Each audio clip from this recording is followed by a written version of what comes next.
Hello, welcome to Flower Juice. My name's John McDonald, and today we're going to make an arrangement really celebrating spring. So I've got some absolutely beautiful spring materials that I've got from the garden. We've got some nice tulips. My rhubarb's gone to seed, so I've cut the flower stalks off and we can use them. I've got some nice lilac and a touch of iris as well.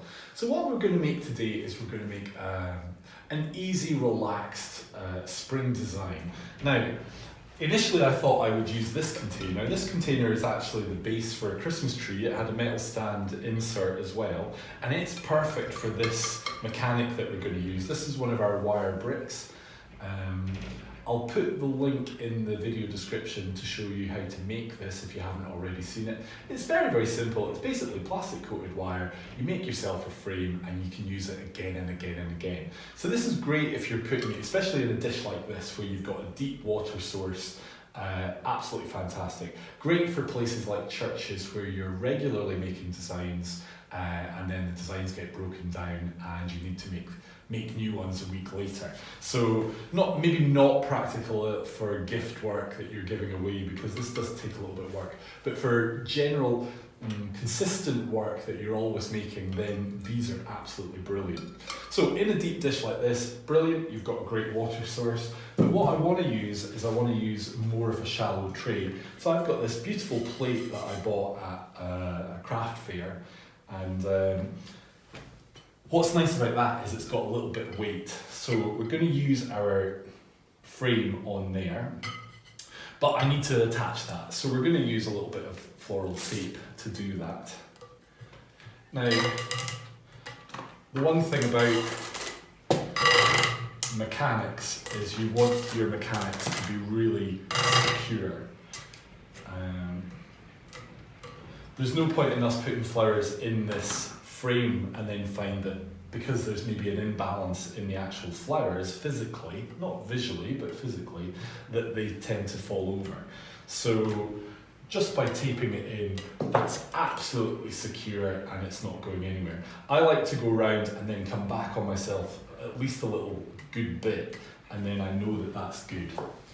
So first thing we're going to do is we're going to add some water. Now, you could just add some water to begin with, and then when you put this in place, you can tip this out, put it in place, and then top it up with fresh water. And then any little debris that's in there is going to disappear when you do that. But we do want to make sure that all the flowers are in water. That really is important. So, let's have a little look at our materials. It might be better just to put these out on the table.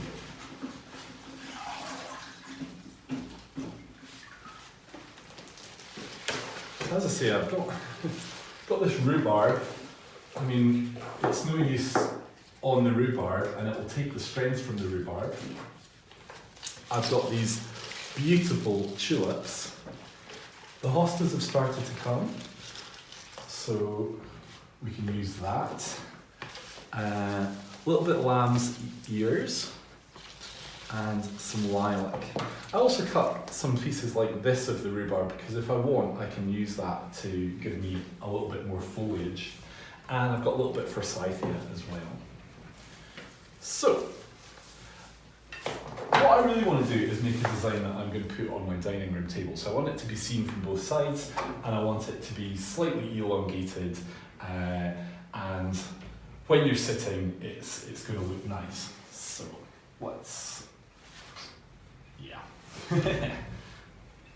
never enough room.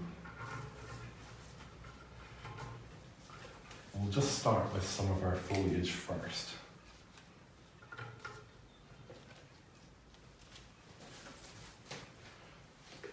And especially this rhubarb. Now, I'm not worried about that maybe splitting a little bit. So really, I've got some friends coming, we will sit and eat lunch together, and this will be a nice centerpiece for the table.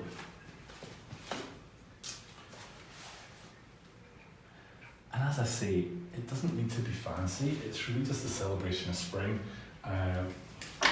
We don't have to go all out with lots and lots of flowers or lots of bulk material. Basically, use what you have. So the great thing with this lilac is it's also giving us a little bit of foliage. The lamb's ears, I got a plant and it's been the best thing I ever put in the garden because it just grows and it doesn't take any work or effort really to enjoy it. So what I'm doing is I'm just kind of going to create a little bit of a grouping with the lamb's ears. And we'll continue that through the design. And that picks up on that kind of natural look. Things tend to grow not in single stems, but in clusters. So if you can put 2 or 3 or 4 stems together, that will look so much more natural.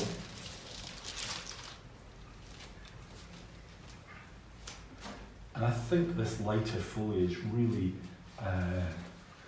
pops. It really makes a good light element in there. Now it's funny, we make a lot of videos and a lot of you, when I'm doing this element of a design, basically go, oh, I love it with just the greenery. Now, if you love just greenery, then just do it with greenery, it's not a problem.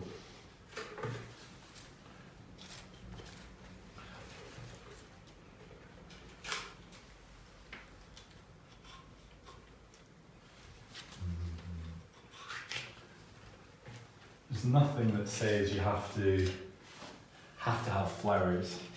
If you like the greenery and you want it to be more greenery, then do that. It's not a problem.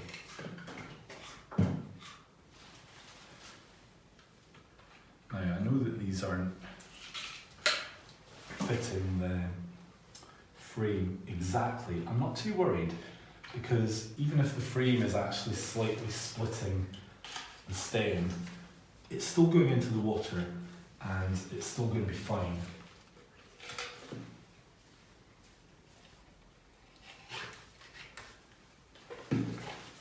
So let us have a little look.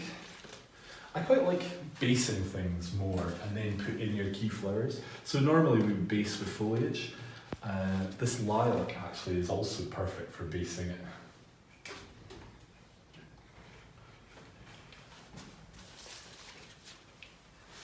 It's funny, I've got this in our hedge, and because the hedge gets trimmed, I almost end up with, instead of great big stems of lilac, I tend to just have these little shoots, these little pieces.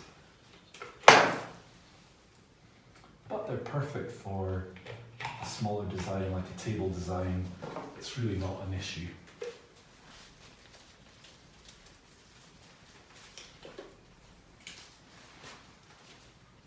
So as you can see, I'm using a knife to cut the materials. Now some people are a little bit scared about using a florist knife.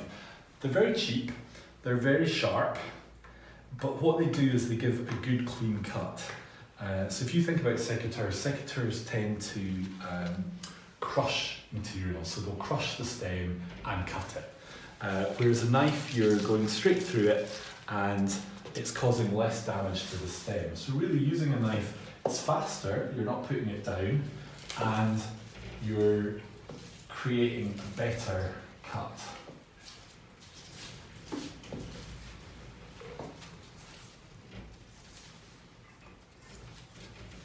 Now, these iris are just flag iris. They're not going to last overly well, so I'll just keep an eye on them. But I just think they're beautiful. They bring a little pop of colour into this design. And we can even use this little leaf that comes with it. So, let's have a little look so far. As you can see, I'm just building this up so that we're making sure that we're not really looking in at that framework. We want that to disappear. I've got length, I've got some heavier materials to the centre, and we've used grouping to basically create a line through it, so we've got that eye go through, and then that's our kind of core skeleton or framework that we can then use to showcase these tulips. So I did pick a couple of these pink ones, but they're not as strong, so we might not use them. I'm going to start with these lovely white ones. Now, some people don't like tulips because they do their own thing. Personally, that's what I find attractive about tulips, is they do their own thing, they will turn to the light, they will grow. So if you want to make something a day or so in advance, you can put things in a little bit shorter and you'll find that they've grown overnight. The other thing that you can do is, if you're making something with tulips in advance, is basically put it somewhere dark. So put it somewhere cool and dark. If there's no light, they really will stay in the position that you put them in. But if you put them in a room that has a window at one end, they will start to turn towards that. And if you really want them just to sit exactly the way you want to do them, then you're probably better doing them closer to the time that you actually need the arrangement. A lot of people ask us in the comments, how far in advance can I make things?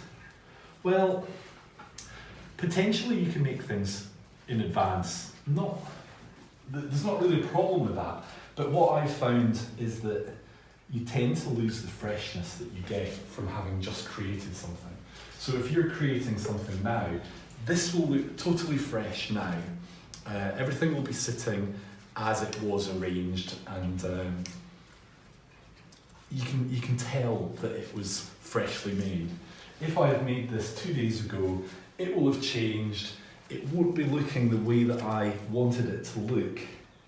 And you can tell that it's not fresh. So ideally, I would say make things for when you need them. You can make them the afternoon before, or you can make them the morning off, but I wouldn't make things like 3 days before. It just can lend to it not looking as amazing as it could have looked. Now, I'm just going to pop one of these pink tulips down low here. So this kind of reminds me of those kind of Flemish Dutch paintings where they really celebrated their products. You know, they were growing all these varieties of tulips, and they wanted to showcase their varieties, basically. So what they would do is they would make these beautiful paintings that celebrated that. So really, as I say, the stuff in the background becomes like a framework for that. Now, I'm just going to have a little look around this and see that there's no gaps. So like here, there's a little bit of a gap, so we can just come in with this little interesting rhubarb leaf and pop that in there. I've got a lot more colour going on here, so let's put a pink over to here as well. So in the same way that we used the lamb's ears to create a little bit of a line that flows through the design, we've got the pink here and the pink here. They're not bang on, they're offset, so it looks much more natural. And just the final tulip, really. So what I wanted was a range of variety, really. So variety of flowers, but really the tulip is the one that is the main one. We've got that little pop of colour from the iris and the other tulips. And we've got a nice flow. This is basically a radial design, so essentially everything stems from a central point. It radiates out, and that doesn't mean that it has to be round. These bits can be shorter, these bits can be longer, so we can make a long design that will look good on the table. So there we go. We have an informal celebration of spring floral design for going on a dining room table, or it could go on a sideboard. It's in a shallow dish, it's got plenty of water. Because it's shallow, then I would just check the water levels every day or every other day. If I was using this other one, this is going to be checked a little bit less because it already has a lot of water as a water source. But that was our video for today. I hope you've enjoyed seeing how it's made. I hope you've enjoyed the nice spring materials, because really now's the time to use them if you've got them, because it'll be very soon that they'll start to go. We had the most beautiful blossom and now it's all gone, so it's here for a fleeting moment, so let's enjoy it and bring a little bit into the house as well. It's quite nice. So a nice spring design. I hope you've enjoyed today's video. If you are feeling inspired, then if you have a look in our description, I'll post a link for another video that's a little bit similar but more upright, but also in the same kind of vein. So if you want to watch that, we would be really glad. So thank you for watching. We've got new videos every week and we'd love you to join us for our next design.